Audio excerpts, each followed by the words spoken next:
My name is Zach Arnold. I'm a Hollywood film and television editor, a documentary director, father of two, an American Ninja Warrior in training, and the creator of Optimize Yourself. For over 10 years now, I have obsessively searched for every possible way to optimize my own creative and athletic performance, and now I'm here to shorten your learning curve. Whether you're a creative professional who edits, writes, or directs, you're an entrepreneur, or even if you're a weekend warrior, I strongly believe that you can be successful without sacrificing your health or your sanity in the process. You ready?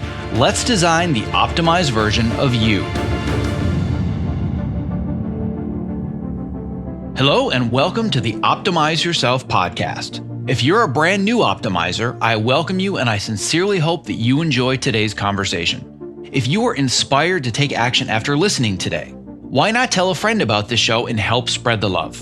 And if you're a longtime listener and Optimizer OG, welcome back. Whether you're brand new or you're a seasoned vet, if you have just 10 seconds today, it would mean the world to me if you clicked the subscribe button in your podcast app of choice. Because the more people that subscribe, the more that iTunes and the other platforms can recognize this show, and thus the more people that you and I can inspire to step outside their comfort zones to reach their greatest potential. And now on to today's show. When editor Jim Page recently tweeted about getting fired for requesting a single mental health day, let's just say it caught a lot of people's attention, including mine. Depression, long work hours, and burnout are all too common in the entertainment industry. And the gig economy and being a freelancer, it frankly instills fear and insecurity in many creative professionals like us, leaving us feeling undervalued and pressured to outperform and outlast because frankly, the next guy is just going to take our job if we don't. My own experience with burnout has led me to start the Optimizer coaching and mentorship program so that I could start to teach people to take positive steps towards healthier lifestyles and improved working conditions. And after seeing Jim's tweet, I knew that I had to have this guy on the show to talk about this topic and his experiences. Jim Page has been editing for 15 years in the UK, and he has cut features, shorts, documentaries, and many other types of media. His work includes the feature The Pugilist, which was nominated for the Michael Powell Award at the Edinburgh Film Festival, while his short film No More Wings won Best Film at Tribeca, and Haircut was longlisted for a BAFTA. Like many creatives, Jim is passionate about his work and he takes pride in what he does. However, the burden of what is called the passion tax often becomes too much to bear without sacrificing physical and mental well-being. Jim and I today discuss ways in which creatives can take action on their own behalf and embrace the power of saying the most important word in the freelancer's language, no. If you have ever felt like the long hours are not worth the toll on your happiness and your health, then this episode will inspire you to take control of your career and bring your life back into some semblance of balance. Not to mention, helping you learn how to set boundaries for yourself, even if those boundaries might cost you a gig. If today's interview inspires you to learn how to better manage your time, set boundaries, and improve your focus muscles so you can get work done that actually matters to you rather than spinning on the hamster wheel of busy work, I am excited to share with you my 4-part masterclass on building the habit of deep work. This free masterclass contains over an hour of my best video training that I previously only offered to paid students in my Focus Yourself program. This masterclass is going to help you understand why your ability to focus as a creative professional is so vital for both your productivity and your level of fulfillment with your job. It's going to show you how to reduce all of the distractions in your daily life, and most importantly, how to train your cognitive fitness no different than a runner might train for a marathon so that you can get higher quality work done in way less time. To learn more and enroll for free, simply visit optimizeyourself.me/deepwork. All one word, no spaces. All right, without further ado, my conversation with editor Jim Page, made possible today by our amazing sponsors Evercast and ErgoDriven, who are going to be featured just a bit later in today's interview. To access the show notes for this and all previous episodes, as well as to subscribe so you don't miss the next inspirational interview, please visit optimizeyourself.me/podcast. I'm here today with Jim Page, who's a film and television editor in England, and you have worked for 15 years now cutting features, shorts, and documentaries. And most importantly, according to Twitter, and in your profile, you say that people definitely should not be following you because you're lost. And even more importantly, your personality is akin to the sound of an ironing board opening. One of my favorite Twitter profiles I've ever read. So, on that note, Jim, it's great to have you here on the show today. It's a great pleasure to be here. I'm stoked because I've been a follower of you for a long time, and I'm literally sat in front of a standing desk because of you. You're one of the people who kind of helped me with that. So I love it. Well, that means a lot to me, and I think we're going to prove to people that your personality is indeed not like the sound of an ironing board opening, because that is one of the worst things ever. Exactly. Yeah. I mean, it's a little bit. I used to describe myself as an award-losing editor because I just thought that was funny. I love that. Yeah, well, because so many people call themselves an award-winning whatever, and I just thought it was just funnier to do it the other way around. But then someone said, "Oh, you shouldn't do that because it makes you look like you're a loser." And I said, "Well, I think the people who get it, and if they don't, they're probably not the people I want to work with anyway." So exactly, and that speaks a lot to your courage and your authenticity. And I'm a big believer that if you're authentic about the energy you put out into the world, you're going to attract like-minded people. And the ones that would be offended by you saying award-losing, you don't want to work with those people anyway because they don't have your sense of humor. No, exactly. So on that note of being courageous about things, I want to talk to the audience today about what actually brought us together. Oddly enough, you had been following the podcast and the blog, like you said, for years, and were aware of the work that I was doing. And we had actually gone back and forth and emailed a couple of times in the past. But what specifically brought you to my attention was a Twitter post that you put up that went, I don't want to say viral, but kind of semi-viral, and was certainly shared a lot more frequently than maybe many of your other social media posts. And I saw it, and immediately after reading it, I sent a message to my team on Slack, and I said, we need to talk to this guy. And here you are. So what I'm going to do is I'm going to read the beginning of this post because it is an entire thread, but I'm going to kind of read the impetus of this conversation that's going to really drive what you and I are going to talk about today. And you said in the beginning of this post, and by the way, I'm going to create a link in the show notes so somebody can go to this Twitter post and read the entire thread and see all the responses. I really think it's valuable. But the beginning of the conversation starts as such. I'm scared to say this publicly, but I feel that I need to. Recently, I was fired from a show on a major TV channel because I needed a day off for mental health reasons. I made the mistake of being honest instead of pretending to have a physical sickness. They said they couldn't trust me despite me having a long track record for almost 16 years. This is the fourth time it's happened, and I'm really tired. It's made me want to leave the industry. As a freelancer in film and TV, I have no real employment rights. So let's just get right into it. I like to find the wound and put the knife in twist. So we might as well just start right away. Talk to me about what brought you to the point that you posted this on Twitter. Well, I mean, I'll try not to be too kind of elongated about it, but I've had mental health problems since I was about 14. Which is now 24 years. And so like my whole kind of journey to this point has been quite difficult in a few different ways. And I've always found, I kind of feel a little bit like I've been stymied by condition. But I've created a pretty decent career, I think. I've been working consistently. I pay my bills through doing this, but I've always felt like I'm sort of fighting against it.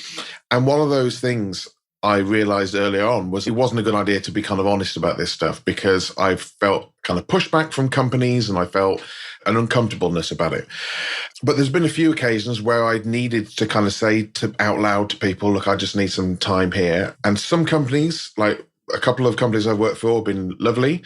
But unfortunately, literally 4 times it's happened where I've had, like, for instance, I was going to do a documentary series for 4 months and they found out through a Twitter post that I had depression and they cancelled my contract because they didn't want to take the risk. That's what the production manager said to me. And I said to her, well, over the course of 4 months, you can't risk me having a day or 2 off. No, apparently not. And I've had it on a couple of little things, but this was going to be, I think, a big break for me, this particular show. And it hurt so much when it happened that I just thought, well, at this point, what's the worst that can kind of happen? You know, with the whole lockdown thing, I'm very isolated. It's difficult to communicate these things. I'm sitting here, you know, in the first place, I've got this illness anyway, but then I get the news that I'm fired. And then it turns out that I'm not able to get medical treatment, like therapy treatment for another 6 to 8 months. So I thought, sod it. Why don't I just write out how I feel on Twitter. And yeah, and it sort of blew up. I think like 500,000 people have seen it. It's had thousands of comments, and it kind of, I think it's struck a nerve with, a few people. Well, what I'm hoping that you recognize immediately from how quickly this went out there is that you're not alone. However, I know that ironically, when you deal with mental health issues, that's the only thing you feel is I am alone in this. I'm all by myself. And I'm hoping that you at least see from the reaction to this that you are not the exception, that you are the rule. Yeah, it was interesting because I had literally hundreds of messages, emails from people who I would never, ever have guessed would be in that position. And maybe that's me being naive, but lots of people saying, oh, you're really brave to post this. I feel exactly the same, but I wouldn't feel able to, which sort of scared me really, because you think if you're doing something brave, then that's probably, if you're being called brave, then you're probably doing something a bit dangerous. And I'm in sort of two minds about it really. But it was remarkable the number of people, from people within the industry, but also people outside, people just sort of sending support and repeating that, retweeting it. And it sounds terrible to say that the misery of other people was quite heartening, but it was in a funny kind of way, because it made me feel less alone. But it was also kind of quite disturbing that so many people in our industry were feeling this way, but felt they couldn't say anything. Yeah, and I've gone through the exact same process that you're going through, where I had that realization as well, where I too have been struggling with mental health issues and anxiety and depression and ADD and all of these things since about my early to mid 20s. And again, you work in a small, dark room all by yourself. You assume there's something wrong with me. Everybody else seems to have it figured out. They're all getting work and they're all successful. There's something wrong with me. And I just decided at a certain point, I need to get this out there, and I just need to talk about it. Started my little podcast and wrote something about it, and bam, the article about burnout went viral. And it was the same thing. Like everybody's like, oh my God, I deal with this too. And I was like, holy crap, it's not just me. But yeah, it was scary to put that out there, because my first thought was, if anybody that I am ever going to work with sees this, I'm never getting hired again. And I know that's also one of your fears and one of the things you acknowledged in your post. Yeah, I mean, I think, as I said, I'm in two minds about it really, because as I said, there's lots of people who are in touch with me, like the big union over here, the head of that got in touch with me, the big broadcast magazine over here, one of the daily newspapers wanted to do an interview with me. But what the people who were sort of conspicuously absent from the people who got in touch with me were producers and directors and people at production companies. So all the people who were kind of supportive were on my side of the line, the people who were affected by this. They weren't in a position to change things. And so I think I said in the thread that, it's lovely getting lots of people being lovely and nice, and, it's time to talk and people being open and honest.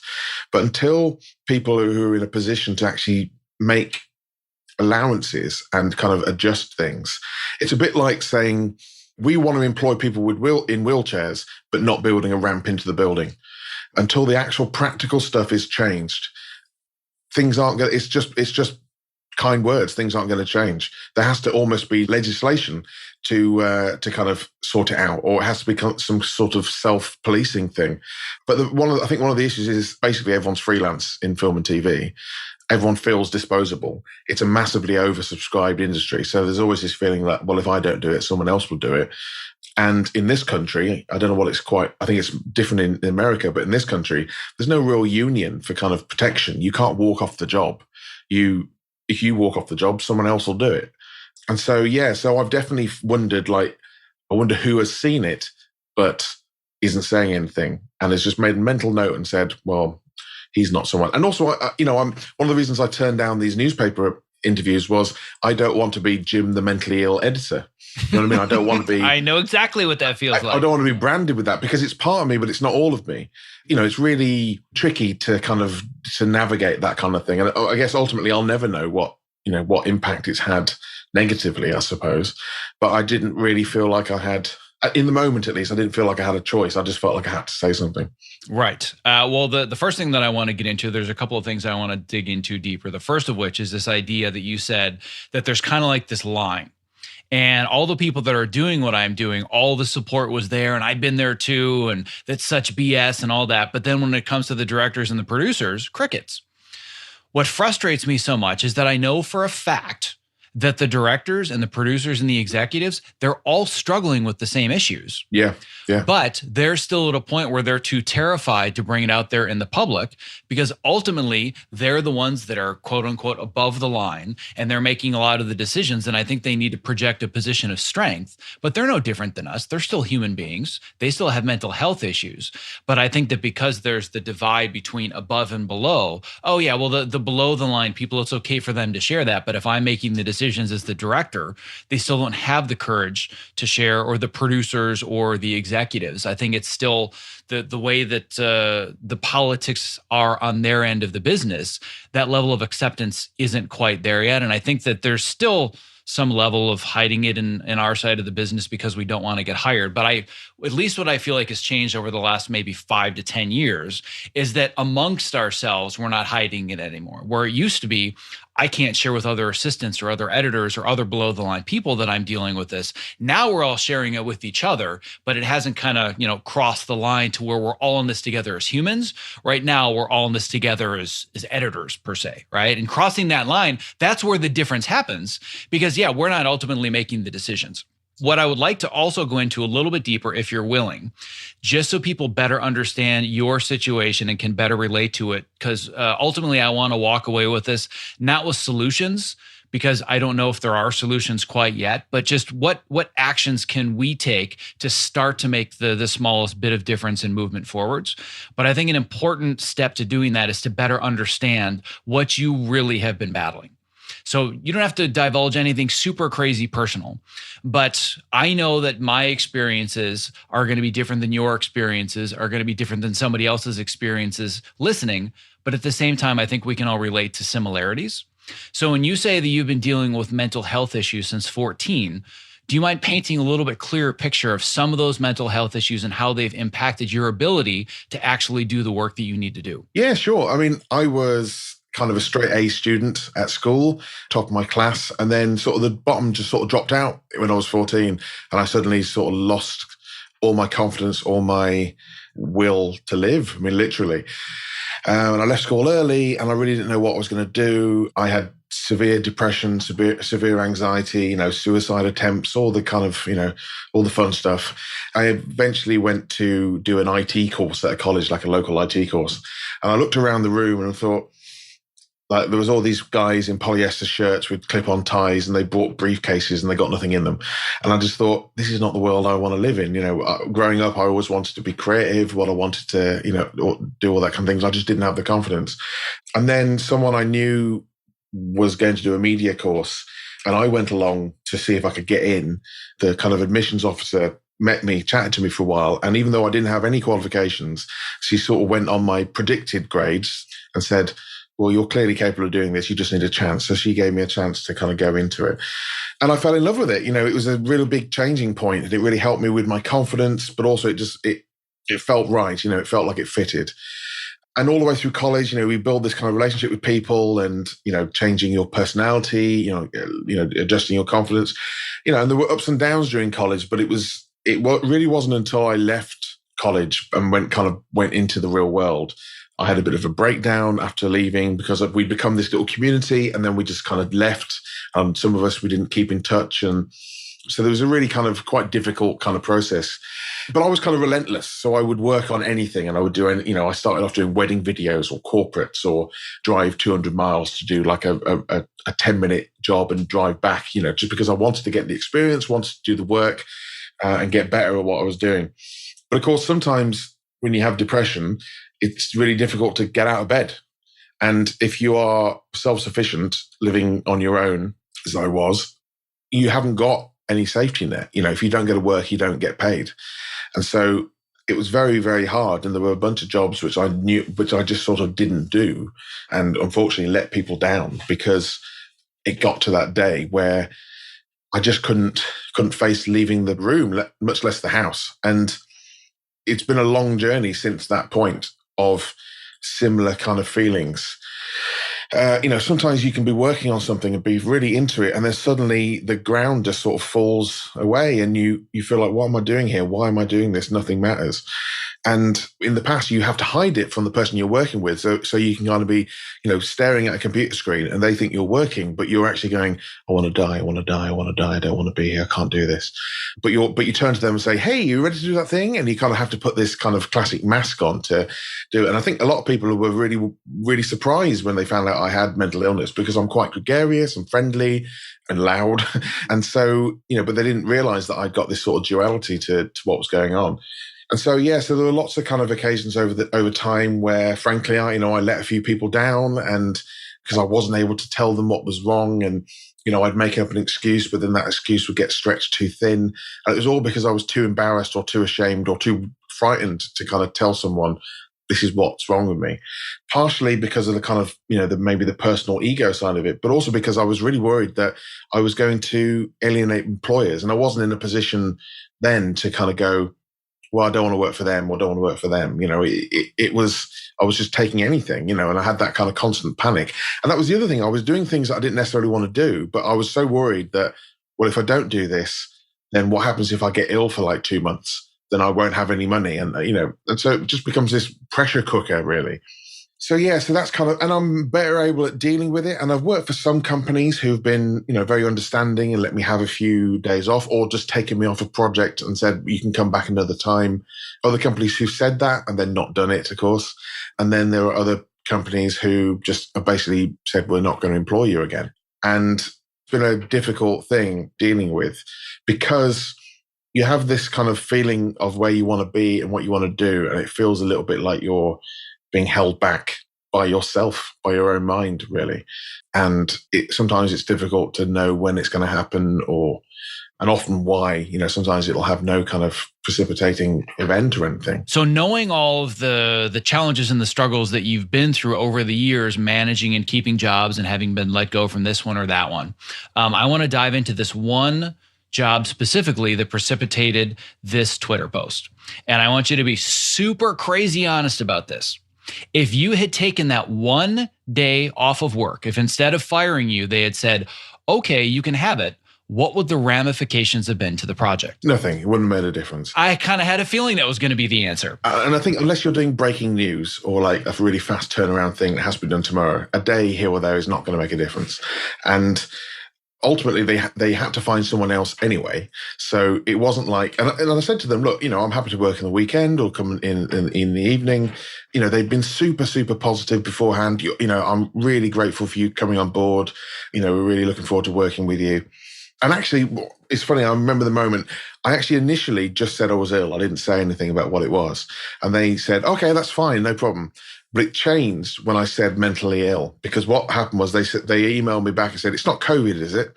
And me, to kind of, assuage their issues, I said, oh, no, it's not COVID. I just have some mental illness issues. They went completely quiet. And then that afternoon, my agent got a phone call saying, we're not bringing him back. And they ended up ringing me and saying, look, we just, we can't trust that you're going to come in tomorrow. And I said, well, I've told you I'm going to come in tomorrow. I know at this point how I'm feeling, and, I'm 16 years into this now. I know whether I'm able to or not able to do these things. Ultimately, isn't it kind of incumbent on you to give me the chance to come in, to come in and do the job? You're not losing anything because you're going to have to hire someone else anyway. So it's not like you've got more days. The time isn't stretched. And they just said, no, I'm sorry, we're just not going to take the risk on you, sorry. And it was, devastating. But yeah, it wouldn't have made a difference. A day here or there just doesn't matter on these things, because they accidentally kept me in the loop on the email chain.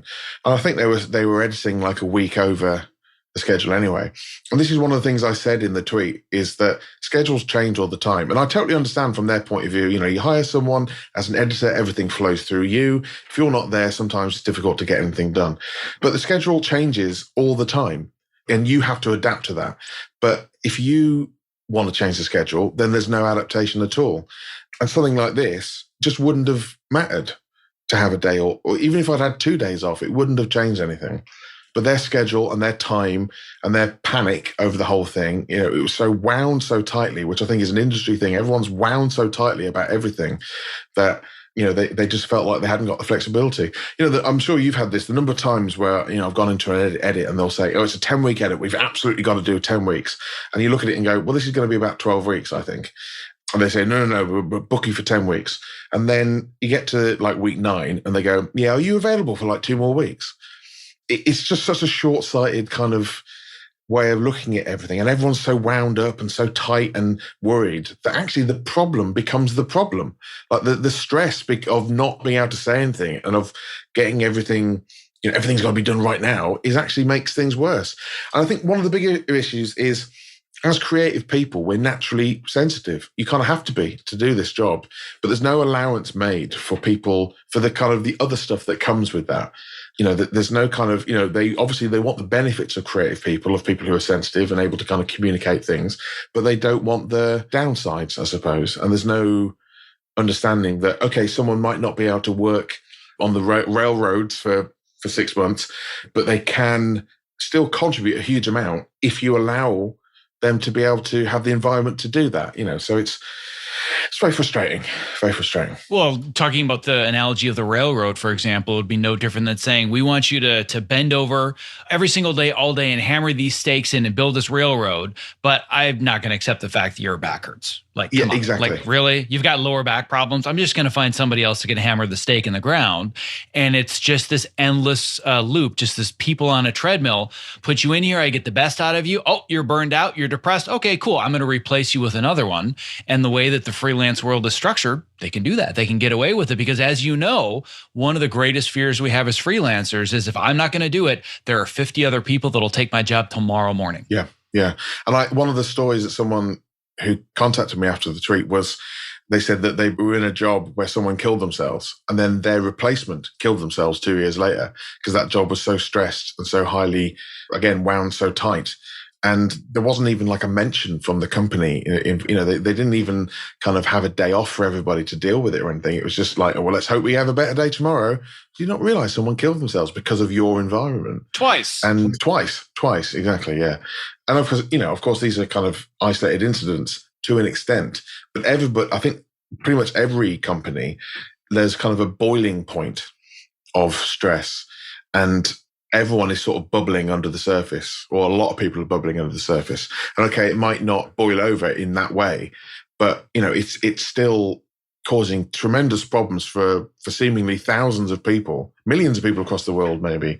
But it doesn't feel like anything practical is actually happening to change it. Yeah, and I would agree with that I think there are a lot of steps that could happen. Like you said, I love the analogy, I've never heard this before, of we want to accept people with physical disabilities and wheelchairs, but bring your own ramp. Like, we're not going to build a ramp for you, right? Like that, I very much see that mentality in the corporate world. And I think that there are a lot of acknowledgments and a lot of things that need to happen on the corporate side, the studio side, the business side, to acknowledge that these things exist and they're part and parcel with highly creative people. But at the same time, the other thing I want to acknowledge that I think is a really hard reality for people in our position is that some of the responsibility lies on our shoulders. And one of the things that I talk about with my students all the time is understanding the difference between fault and responsibility, because people think they're synonyms. Well, it's not my fault that I've got depression. Probably isn't. You were probably born with it. I'm wired with it. You're wired with it. It's not something as simple as, well, just be happy tomorrow. Like, just get some sleep over the weekend, wake up on Monday and be happy. Like, it's really not that hard. It's like saying to somebody with diabetes, well, just make insulin. Come on, what's wrong with you? Just make more insulin and manage your blood sugar. It doesn't work that way. But I still believe it's our responsibility to acknowledge that we have this form of mental disability, and we have to put ourselves in a position where we can manage it and it becomes an asset to us. And working with whatever team or whatever project it is, it's not going to slow down or hinder that project, right? So one of the things that you talk about that I heard you mention in a previous podcast is this idea that we need to find a middle ground. And if I have a broken leg and I'm a freelance firefighter, I can't expect people to hire me at their fire station to put out fires tomorrow because I can't do the job. Of course. Right? But at the same time, when we look at your circumstance, realistically, there was no reason that they should have let you go. If it had been breaking news and they had said, the biggest story of the year comes out tomorrow, and you said, sorry guys, mental health day, I think they have a legitimate reason to replace you. That's one of the reasons why I don't take on fast turnaround stuff. And I first started, I was like, no, I can do that very quickly. And then and that was the incidents, the few incidents where I'd let people down because I'd overpromised and not been honest with myself about what I could take on. But these days, I'm much more conservative about schedules, and I'll say, look, I can do it in this amount of time, and I build in that downtime, I suppose, to the projects that I start. But yeah, I would never take on something now that I feel like I couldn't, that the stress would be too much. And I don't, like I said in my tweet, I totally get it. You've got a schedule. You can't just sit around going, oh, I'll get on with it next week. You've got to get on with these things. And there's often multi-million pounds, dealing, and dollars, obviously, at stake, and everything flows through you. And there's all this kind of, there's this pressure that you have to kind of try and ignore. And they have a responsibility to all those people and to the company. And so it's not so much that, I want to be able to say, well, I want to be able to work 2 days a week and then we'll get the thing done in a year. It's not about that. It's just about making slight adjustments that will have a big effect in the long run, I think. And I think an example of you taking responsibility is knowing I'm not a good fit for projects that are a fast turnaround. Exactly. Maybe that's the favorite thing on the planet that you want to edit are fast turnaround projects, but you realize I'm being irresponsible if I put myself up for those and I don't tell them about my mental health issues and then I don't deliver.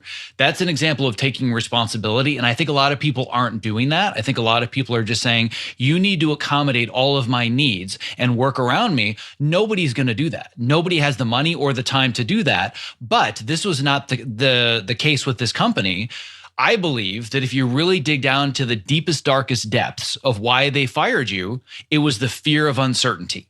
It wasn't that you were unavailable tomorrow. It's, can we trust this guy in the future now that we know he's got mental health problems?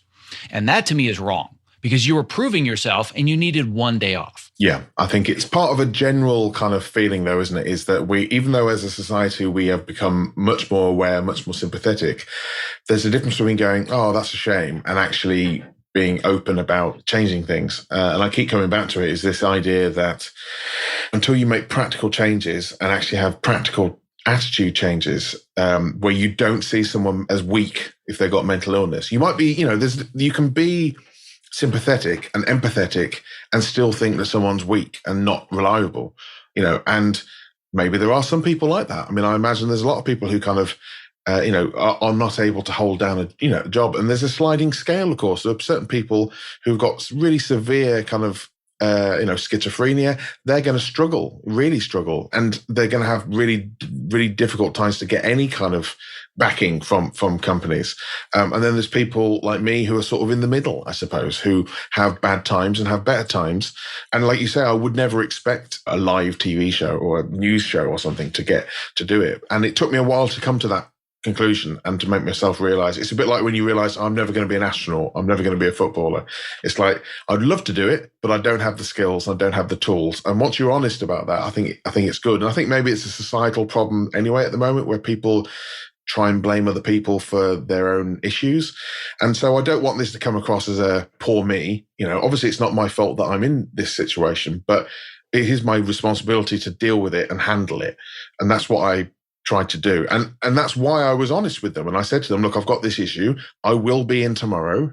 It wasn't me going, oh, I hope I'll be in tomorrow. And I'll just tell them, I will be in tomorrow. That's fine. I just know I need a few hours to deal with this. But they weren't able to make that leap. And I think that's quite prevalent. I think there's a lot of people who still think, well, once you've crossed that line, there's no way of coming back from it. And it's sort of a fundamental misunderstanding of what it is, really. Because, people go, oh, mentally ill equals crazy and erratic and unreliable. And of course, there's a certain element to that, but it's much more complicated than that. And I think until those kind of wider kind of attitudes change, it's difficult because I want to be kind of hopeful about it and I want to be, helpful to other people. But I don't feel much hope about how it's going to change. I'm not sure, whether there is actually any real impetus for people to change things, which is not a great podcast subject, how everything's crap and it's going to stay crap. But, that's kind of how I feel, I think.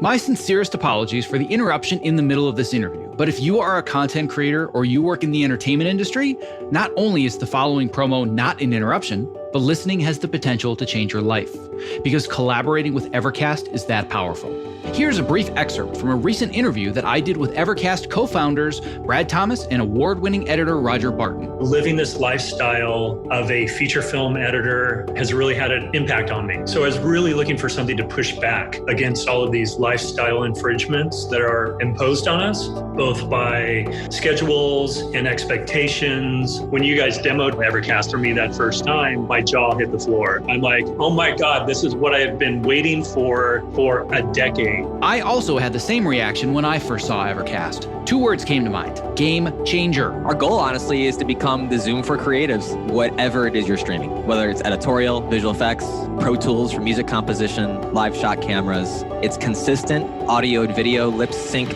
always stays in sync. Whether you're in a live session where you're getting that feedback immediately, or you can't get it immediately, so you record the session and you can share those clips with people on the production team where there's no room for any confusion. It's like, this is exactly what the director wants. This is exactly what the producer wants. What matters most to me is it makes the entire process more efficient, which then translates to us as creatives who spend way too much time in front of computers. We get to shut it down and we get to go spend time with our friends and family. The biggest complaint, and I'm sure you guys have heard this many, many times, this looks amazing, I just can't afford it. Tesla had to release the Model S before they released the Model 3. So by the end of the year, we are going to be releasing a sub $200 version a month of Evercast for the freelancer and indie creatives. Anyone who is a professional video creator outside of Hollywood. I think what we've learned over the last few months is that this technology can translate to better lives for all of us that give us more flexibility and control while still maintaining the creativity, the creative momentum, and the quality of work. I cannot stress this enough. Evercast is changing the way that we collaborate. If you value your craft, your well-being, and spending quality time with the ones you love, Evercast now makes that possible for you and me. To listen to the full interview and learn about the amazing potential that Evercast has to change the way that you work and live, visit optimizeyourself.me/Evercast. Now back to today's interview. Right. And I can understand that very much so. And I felt that way for a while too when I really started to go through this. And this was, I don't know, maybe 15 years ago now when I was editing my first feature film and really was very intimately introduced to massive burnout and suicidal depression and the realization that this is what I wanted to be and do with my entire life. And now I can't quote unquote hack it. Oh, I'm just not good enough for this and it's beat me down and everybody else seems to have this figured out. And I'm not good enough. I'm not strong enough. I'm too weak to be an editor. And I very much could have quit. But then I also realized there are a lot of things that led to me being in this position that I do have control over, some of which I don't. And I think that if we just focus on waiting for the industry to change and waiting for producers and directors and corporations to accept mental health issues, that can be really depressing in and of itself, and it creates a vicious cycle. Yeah. So I'm a big believer in focusing on what we can control, which is why I like to think about this idea of fault versus responsibility. Not my fault I'm here. It's my responsibility to learn more about it and better manage it. And I think another area to tap into that a lot of people don't tap into, and I think you even alluded to this as well, is that one of the things, and you correct me if I'm wrong, but one of the things that seems to exacerbate some of the mental health issues for you personally is you just don't enjoy or feel connected with the work that you're doing. Have you experienced that more than once where you're like, why am I even cutting this? Like, who gives a crap about this story or this person or whatever it is? And here, this is what I do. This is what I wake up to be all day long, is tell this story. Like, that can be depressing, can it not? Yeah, absolutely. I mean, it's weird. I got to a point a couple of years ago where I basically stack up projects. So all the time I'd have 5 or 6 things going on, partly because I just wanted to keep working and getting better and all the rest of it, but also partly because I was kind of afraid to not work and afraid of the kind of the quiet times. But I was doing stuff that I often didn't really care about, and diverting my attention and burning myself out. And I just made a decision at one point just to go, I'm just not going to do stuff. I'm going to turn things down. I know that sounds crazy, but it's like I've turned down 5 or 6 things already this year, which might be good, but I just don't feel it, don't care about it. And because I realize that my time, especially someone with mental illness, but anyone, I think, is a finite resource. And I've only got so much bandwidth in my head to deal with these things. And and so I want to be spending that bandwidth on the things I care about, because ultimately, if I'm working on stuff that I don't care about, then what we do is so personal. And so, so we're so interconnected. And sometimes, like, I certainly feel sometimes that my self-esteem is wrapped up a lot in what I do. So if you're doing something that you think is crap, then you're going to feel crap about yourself, aren't you? So I've definitely made adjustments in that way to kind of make sure that I'm not working on stuff. And of course, there's always things where you think, well, it's not brilliant, but, got to pay the rent and all that kind of stuff. But I'm much more selective about that. And that's difficult, I think, when you're starting out. But I think one of the things you want to do is try and get to a point. It's weird in a way. You want to kind of get to a point where you work less, but work specifically on things that you care about. Yeah, I think that's ultimately what everybody wants in any creative industry is I just want to work on the stuff that really drives me, that I'm passionate about, telling a story or creating an image or evoking a feeling that resonates with me so I can give that feeling to other people. But on the flip side, there's bills. Got to pay the bills, right? Mm-hmm. And I always make it very clear to my students and anybody listening or that I talk to or give advice, there is no shame in taking a paycheck job. If it's something that you totally hate and it's not your thing and it's even content that you wouldn't want to tell your friends about, but you have to pay the bills to survive, zero shame. You should not feel guilt. However, I think a lot of people are taking those paycheck jobs when they shouldn't be because they're simply afraid of not working, which it sounds like for a certain period of time, you were succumbing to that same fear. And I shouldn't be taking this, but I'm too afraid to say no. Yeah, absolutely. And I've always hated the expression selling out because I always feel like you don't know what position people are in. And to be able to tell someone, oh, you should be unemployed because it makes me feel bad. It makes me kind of furious when you hear these kind of music artists or like, Bob Dylan going electric. It's like, why should you tell Bob Dylan what he wants to do? Like, he wants to do this thing. It's not selling out. It's buying in, really. It's doing what you need to do to kind of keep your life going. But yeah, I definitely went through a long period of just doing anything. And, I've done loads and loads of work. And if you go on my website, you can see I've done, corporates and commercials and documentary series and features and short films and TV, just done loads and loads of things. People always go, bloody hell, how have you done so much work? And it's because I've just been relentless for like 15 years, just doing everything whilst also dealing with these issues. And I think it's only in the last couple of years really that I've really been able to get a handle on it. Almost became the problem that I was working too much. And that was exacerbating things. And I've got a lot better than I used to be at saying no, at self-care, and I definitely need more help to do that, I think. But the impetus is there. Do you know what I mean? It's there for me personally. I think that's really important for everybody. Yeah, absolutely. And I do talking about this idea of self-care. This is another thing that I bring up often is when somebody's going to say yes to an opportunity, I always ask them the question, yeah, but what are you saying no to in return? Because you're not going to get it all. And it sounds like for you, you say yes to an opportunity to pay the bills. And what you're saying no to is your mental health and you having the time and energy to be able to take care of yourself in return, which ultimately brings us back full circle to this idea of responsibility. I believe it's our responsibility to bring the best version of ourselves to a job.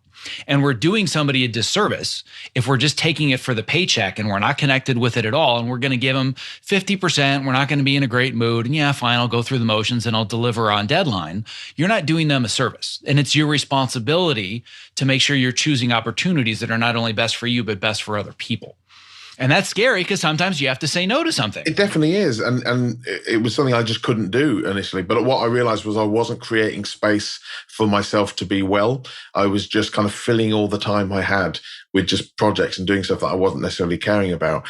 And yeah, I did feel guilty sometimes because I think to myself, well, for this person, it's their entire life, this project. And for me, I sort of actively don't like it. And I don't want to be involved, but I'm here because I've got to keep my rent paid and all the rest of it. But yeah, it's a scary thing to say no to something because you think, but when's the next thing going to happen? And you just have to someone used the phrase back yourself to me a little while ago. And I thought, yeah, that's the thing you've got to do. You kind of got to have a bit of confidence and think something will come along. You've put enough effort in now, something will come along. Or, maybe you will reach out to something else, but you wouldn't be able to do that if you were spending your time doing stuff you didn't care about. You've got to but it's literally as simple. this sounds kind of silly, but like literally just going out for a walk every day for me is massively helpful. Not just for my physical health, which has deteriorated, but just mentally being able to go outside And I used to just go, well, I'm not going to do that. I just need to work. But now I'm like, no, this is a hard line. And I've worked with directors who are like, oh, should we just get a sandwich and come back to work?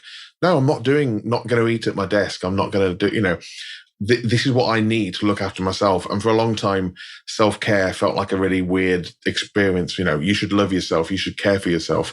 Felt weird. I don't know if that's a British thing or not, but that's a very universal thing. All the same issues over here. Yeah. There was just a resistance to kind of trying to help myself.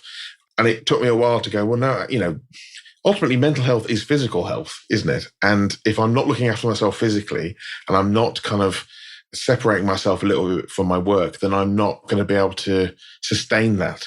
And that's what's happened. There's been a couple of times when I've had quite big kind of drops and just kind of had to stop doing it for a little while because, I burnt myself out. And so I'm much more careful these days. And that's what was so frustrating about this whole situation was I didn't feel like I was in the bottom of a giant well. I just felt like I just need a day off to maintain and keep going. It wasn't like, oh my God, the world's collapsing. It was just, I need a bit of time off today and then I'll carry on and everything will be fine. And so for it to happen again after doing all this kind of personal work was really frustrating, Well, for me, I think the ironic thing about all of this is that we get paid for our ideas and our knowledge. I think this all comes back from this idea of the Industrial Revolution, 18th, 19th, 20th century mentality of you're on an assembly line and you're just a drone that fulfills a certain need and you're going to do it for a certain number of hours. But that's not our job. Our job is not sit at a keyboard and press the J key every 7 seconds and press the Q key every 10 seconds. And as long as you do that consistently all day long, you have a job. They need our ideas. We need to solve problems. So the most valuable thing to me to have you on my team is that you can creatively solve problems. And I'm going to put you in the absolute worst environment possible to make it as hard for you as possible to be creative and generate ideas and be passionate about what you do. The irony of that just escapes me, and that's what I'm trying to change. Yeah, it's crazy. I mean, literally just the things you were talking about, having a desk that is at the right height and having a chair. The number of times I've walked into an office and it's just like a wooden chair that doesn't even turn or anything, no arm rest or something. You think, now I'm like, can we get a new chair, please? But like 10 years ago, I'd be like, oh, I'll sit here. And then I'd be in terrible pain by the end of the day. And, and it's just little things like that can make a huge difference. But then, just the, working, who in their 13th or 14th hour of working is doing their best work? It's just crazy.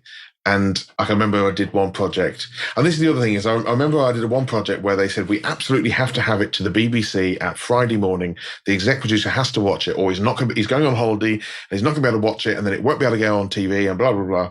So me and the producer worked for, director-producer, worked for 36 hours straight. Literally didn't leave the room for 36 hours apart from go to the loo. Had lunches brought to us or whatever. And by the end of it, like the 35th hour or whatever, we couldn't talk and I was just pressing the buttons really slowly. The stuff that if we'd just gone to bed and come back again, it would have happened really, really quickly. But we got it done, sent it off, went home, came back in the afternoon. What did they think about it? Oh, they didn't watch it in the end. They had to do something else. So they're going to watch it next week. That was a real watershed moment for me because I realized if I don't look after myself, then no one else is going to.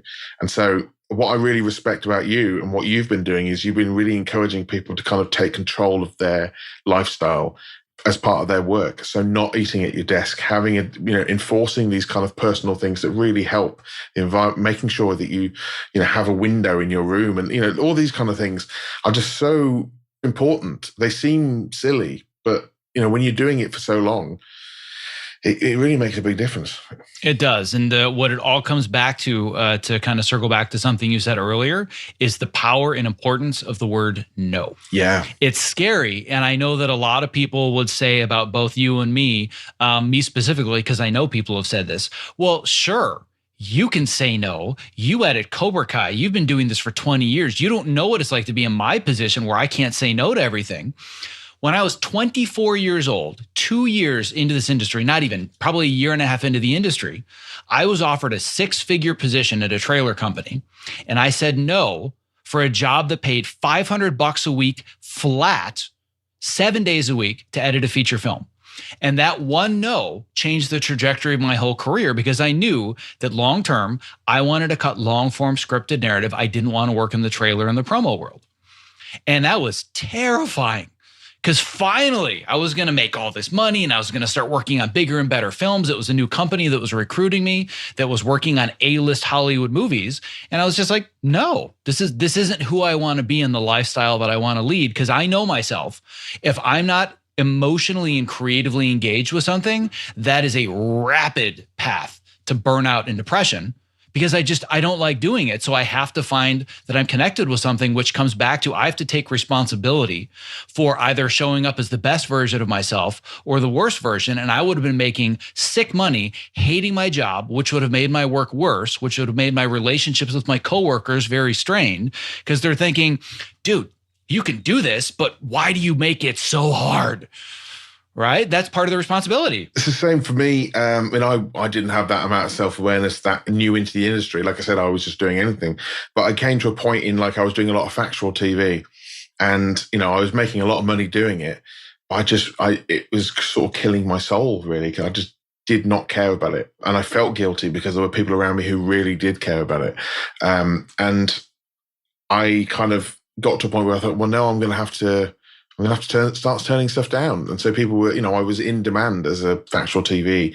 It's slightly different to doing documentaries. I still really love doing documentaries, but like just the kind of run-of-the-mill kind of factual stuff, I just didn't care about it. And so I made a decision that I'm going to stop saying, I'm just going to say no to these things, and then that allowed me time and space to do more like indie films. And I started doing TV, drama over here.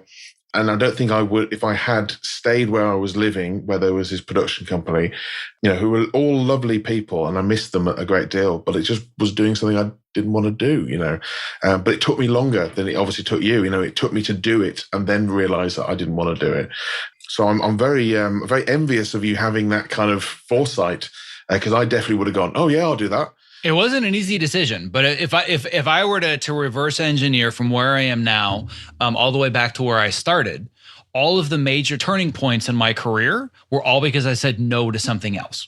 And I talked about this with Michelle Tesoro recently, and I can put a link in the show notes for that, where she's on the biggest shows on Netflix and The Queen's Gambit and all these other things, winning all the awards. But she ended up where she was because a series of very strategic no's along the way that got her to the right yeses. Same thing with me. And if you really reverse engineer a lot of people that are successful, the no's were way more important than any of the yeses. But it takes courage to use the word no, right? Yeah. And I've really only had that courage in the last few years. And perhaps you're right. There's been a few times when things have kind of moved forward.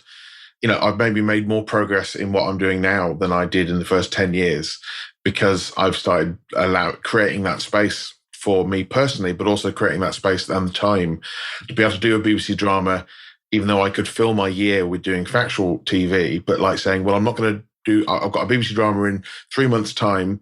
I'm going to find some stuff in the meantime, but I really want to do that. So I'm not going to spend all that time. It's that bird in the hand versus two in the bush thing, isn't it? Yeah, one in the hand, two in the bush.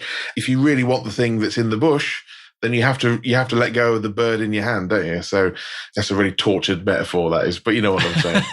I know exactly what you're saying, which actually sets me up perfectly for where I want to conclude our interview today, which is better understanding going forwards how we set you up for success instead of failure. And I'm going to frame it by making it very clear that I don't think you failed at this last job where you got fired.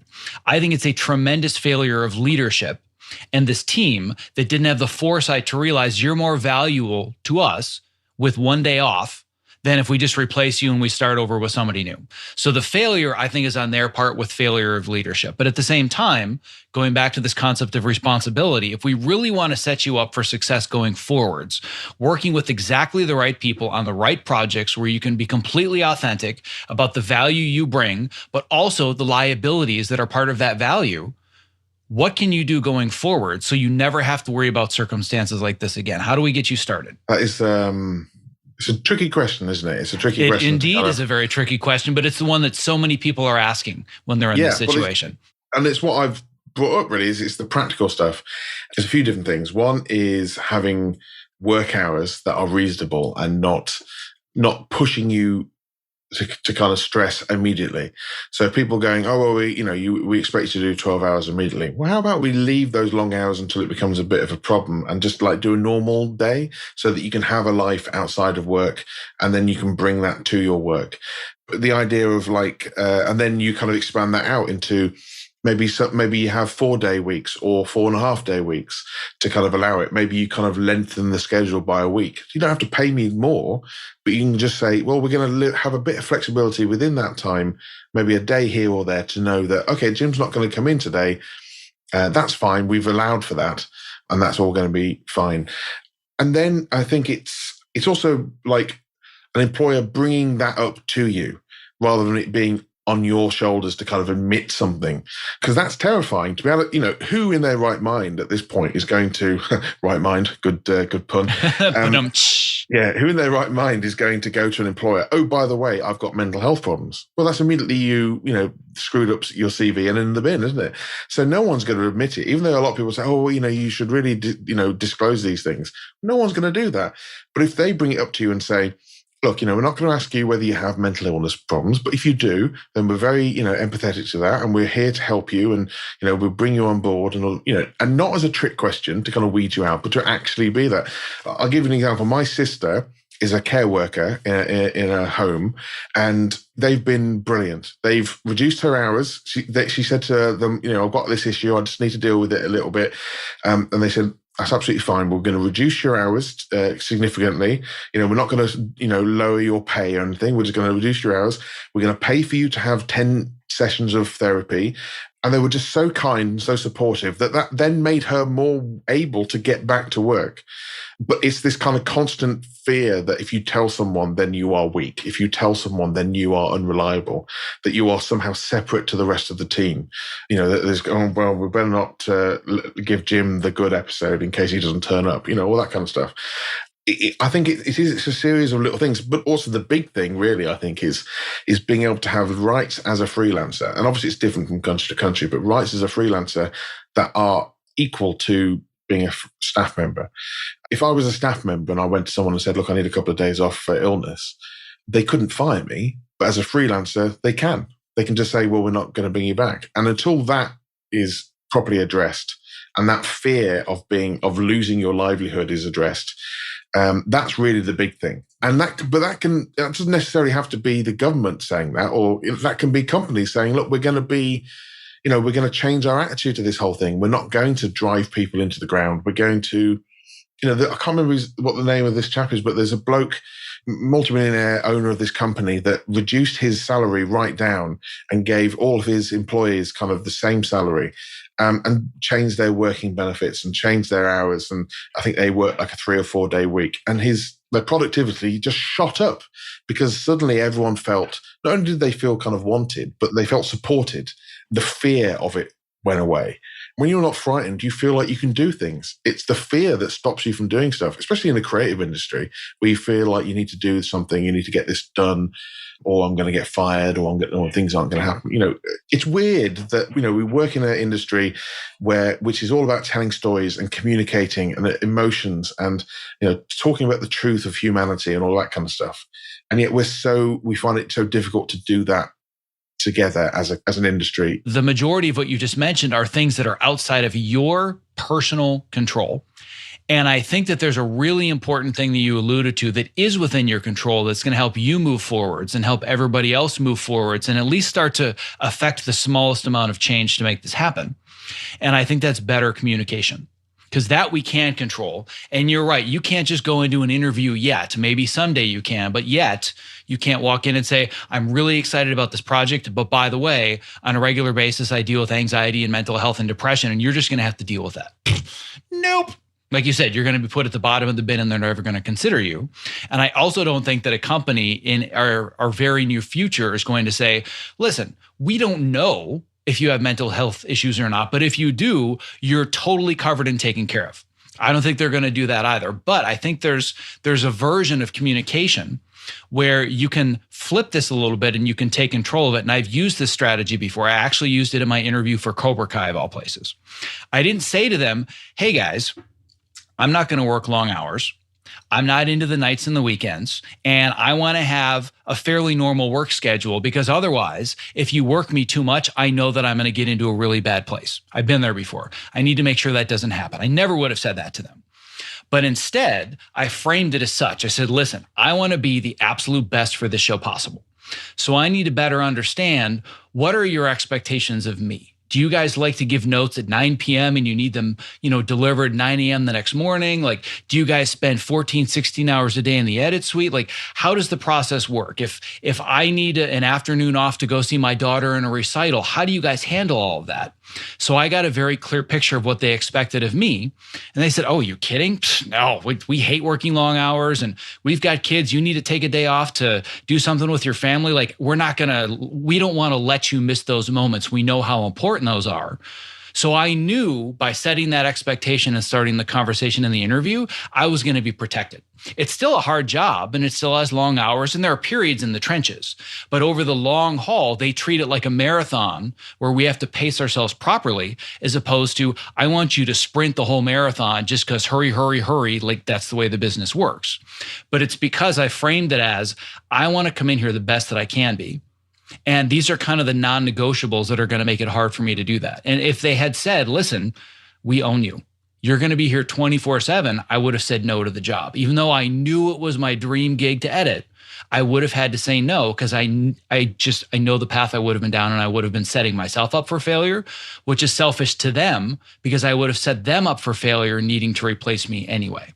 So I think the one area where we can control it, and if we collectively all learn how to do this better, we're putting ourselves in positions where we're the right fit, and we're not setting unrealistic expectations, and other people aren't putting them on us as well. Then you don't get to this point where they're like, oh, you need a day off. Sorry, you're out of here. That makes a lot of sense. And I think someone said to me a while ago, and I think about this a lot, is that you can't control the world around you. All you can do is control your reaction to it. That has really helped me, that phrase, because it's allowed me to be able to kind of look at it from a different position and be able to say to people, to know what I am and what I'm not, be able to kind of find, like you say, find out from other people. And again, going back to the thing that's what was so kind of frustrating about this situation, was because I thought they were one way, but they weren't. But, it's a lesson to learn. And that's really interesting that you did that with, on such a high profile thing, that you had the kind of the gumption and the self-confidence to be able to go, no, this is kind of how I need it to be. But also to frame it in a way that is beneficial to them. That's a kind of that's a leap of faith. It's always about how do I provide value to these people first, but here are the expectations in return in order for me to be able to do that. I know that I can't do a great job if they just expect me to work 12-hour days every single day. I'm going to suck. I know that I'm going to suck because I've been in that position, and I know how quickly I go to a place where I'm unproductive and I'm anxious and I'm irritable and I just can't generate ideas. So I know for a fact I'm wired to produce much better work for 45 hours a week than 60 hours a week. But again, industrial revolution mentality, we're paying you for 60, even though they're not, but they think they're paying us for 60. So we need to get our money's worth. That's the biggest fallacy of the way that we work as knowledge workers right now, in my opinion. Yeah, absolutely. And the thing is, we all go into this business, because we love films or TV or whatever. And, we expect, there is a certain expectation and there's a certain need to kind of work long hours. And, and we're paid enough to kind of, to be big and ugly enough to deal with a certain amount of that. It's the relentlessness of it, and the lack of kind of give and take that needs to change, I think. I'm really happy to work really super hard on things if I feel valued.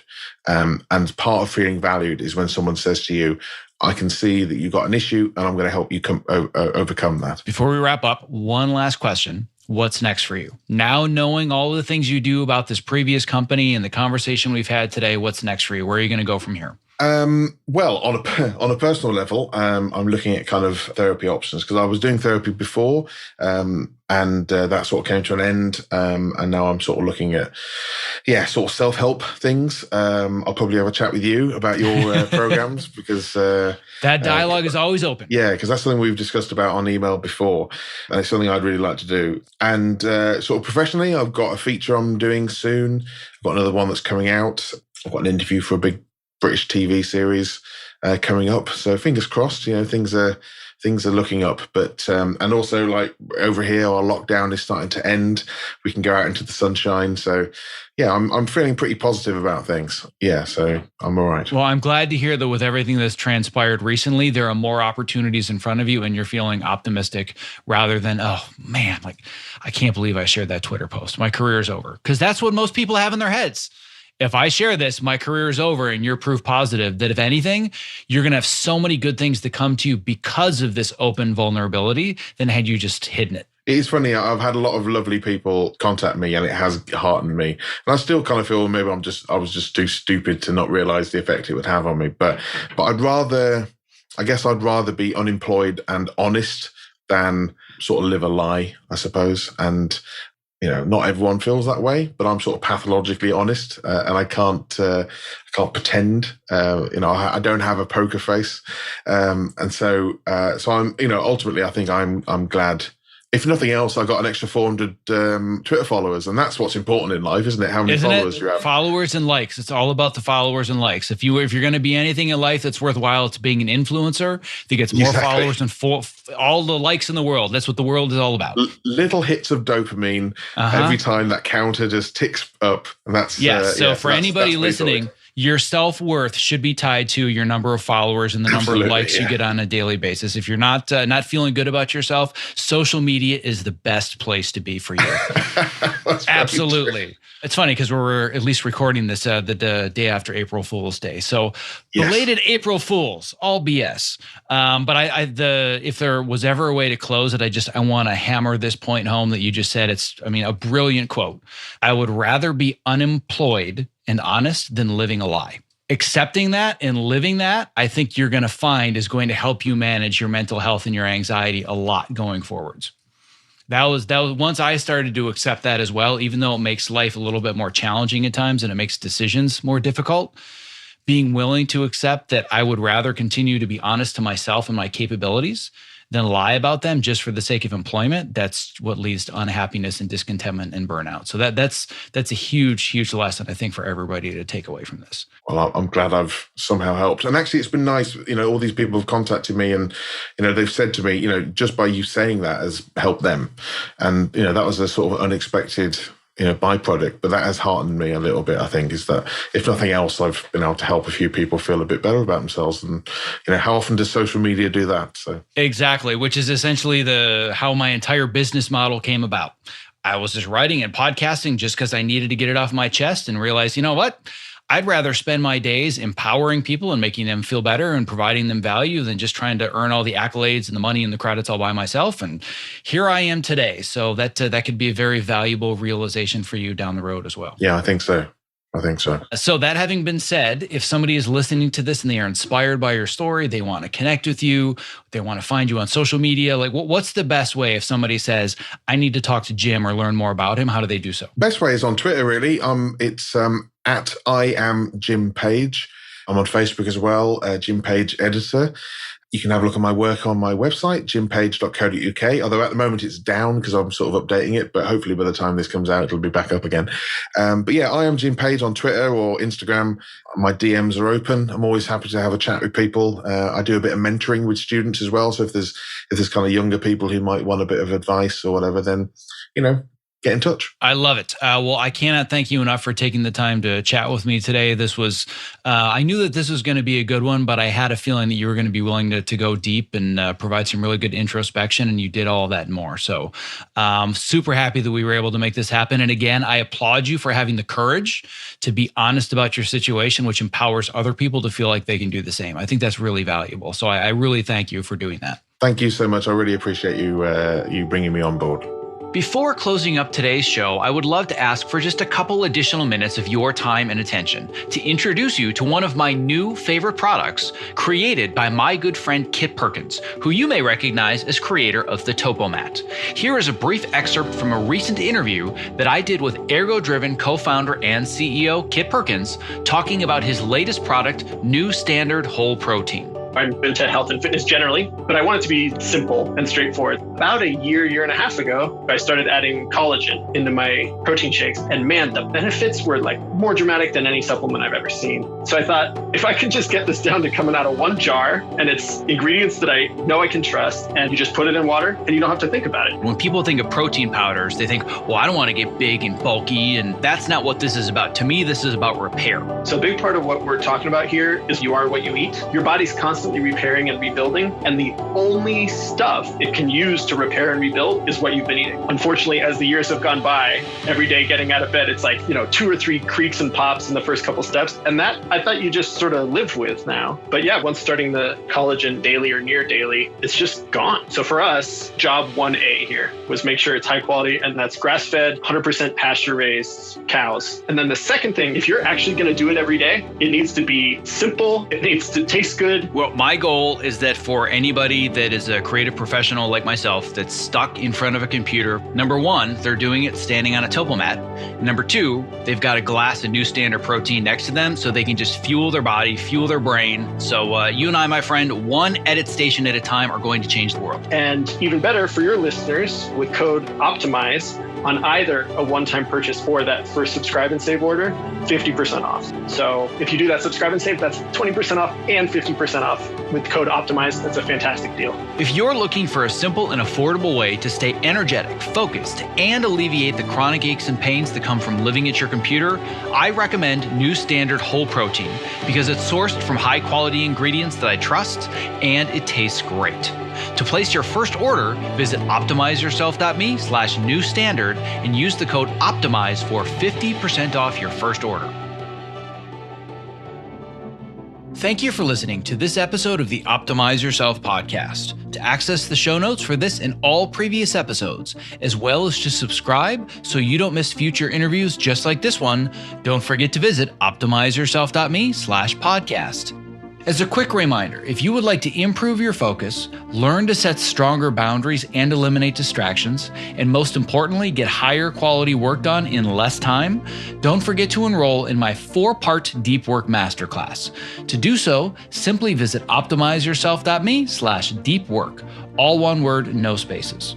And a special thanks to our sponsors Evercast and ErgoDriven for making today's interview possible.